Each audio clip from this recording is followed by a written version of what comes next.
want you to try to think about the last time you tried to budget. Maybe you even sat down one night really motivated. You opened a spreadsheet or a new app, you typed in your income. You made categories for your groceries, subscriptions, your rent, whatever. Maybe you even color coded it. And for a minute, maybe even a week, maybe even two, how about a month? It actually worked. You were tracking, you were aware, you felt like you finally had it all together.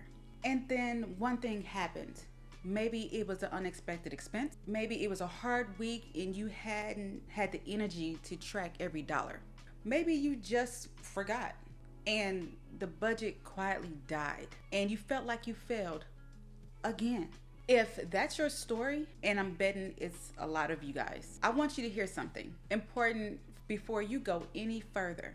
You did not fail the budget. The approach failed you. And there's a significant difference between those two. Welcome to Wealthy on Purpose. I'm Jay, and today we're going to get into something that I think most of understood topics, personal finances. Let's talk about why budget fails. Because the answer is not you're not disciplined enough. I need you to really hear that.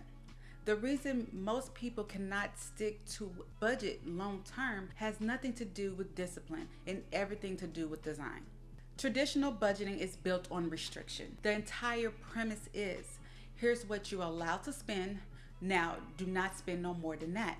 And that works in theory.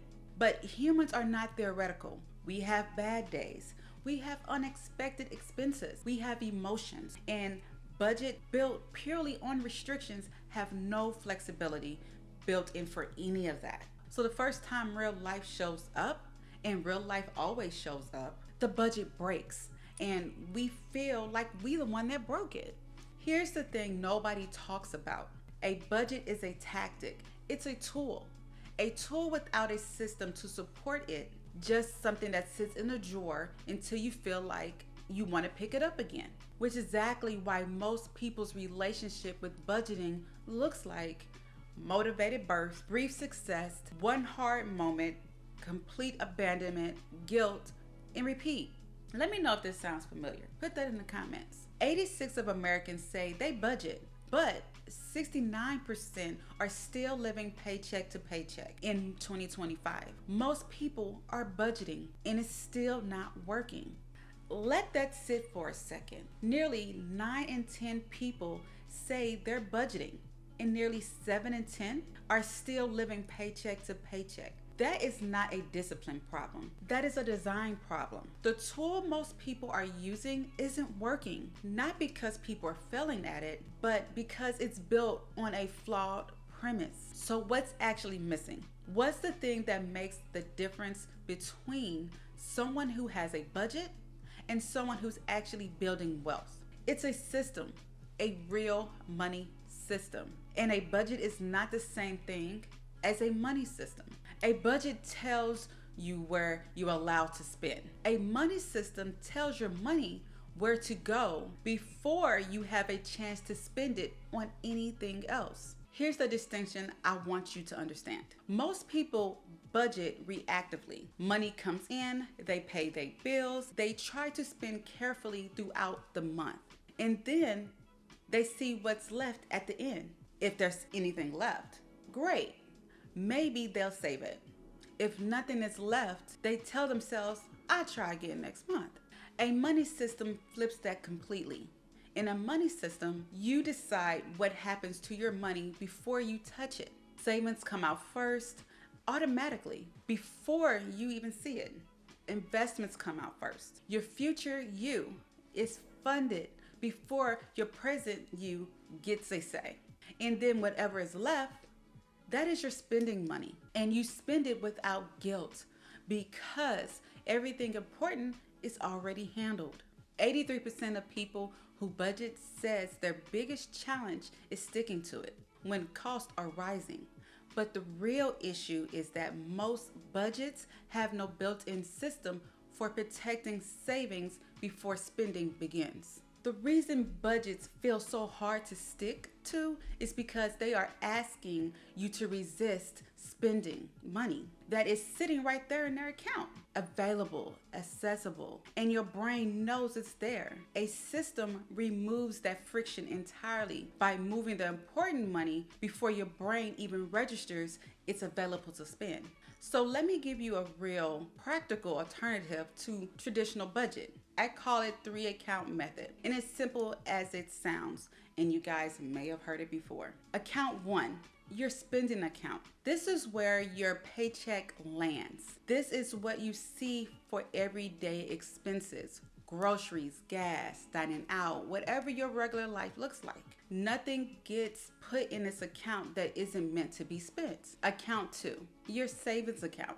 This is completely separate from your spending account. Ideally, a different bank so that it's not visible every time you log in. On the day your paycheck hits, an automatic transfer moves a set percentage directly into your savings. You decide the percentage before payday. You don't think about it on payday, it just happens. Account 3, your investing account. This is where you build wealth. Okay, your 401k, your Roth IRA, your brokerage account, whatever you invest lives. Same principle, automatic, consistent, happens before you make any spending decisions. The reason this works with traditional budget don't is because you are removing the decision point.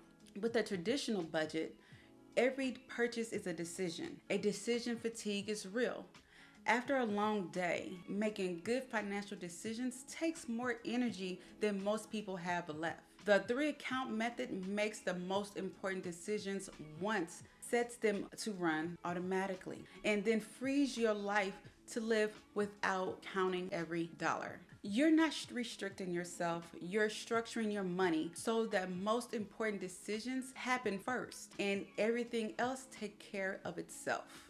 The principle underneath all of this is called paying yourself first. And I know you probably heard this phrase before, but I want to explain what it actually means in practice because most people hear it and they nod, then go home and do nothing about it. Paying yourself first means that before you pay any bill, before you buy any groceries, before you do anything else with your paycheck, a portion of it goes to your future self first. Your savings, your investing, your emergency fund. Future you gets paid before current you gets a say in anything. And the reason it works is because a very simple principle about human behavior. We spend what is available. So for example, if $3,000 hits your account and $500 goes automatically to your savings before you touch it, you will figure out how to live with that $2,500. And after a few months, you won't even miss the $500. But if the full $3,000 hits and you tell yourself, I will just save whatever is left at the end of the month, if there's anything left, because we expand to fill the space. 44% of consumers in 2024 said that their finances control their life, always or often, not because they're not trying, but because they don't have a system that runs without them having to think about it every single day. That number is the whole point of this video. Nearly half of people feel controlled by their money, and the fix isn't caring more. It isn't trying harder. It's building something that runs on its own so that you're not relying on motivation and willpower every single day to make good financial decisions. So here's exactly how to start. I want to be clear. This does not require you to overhaul everything at once. You start small and you build. Step 1.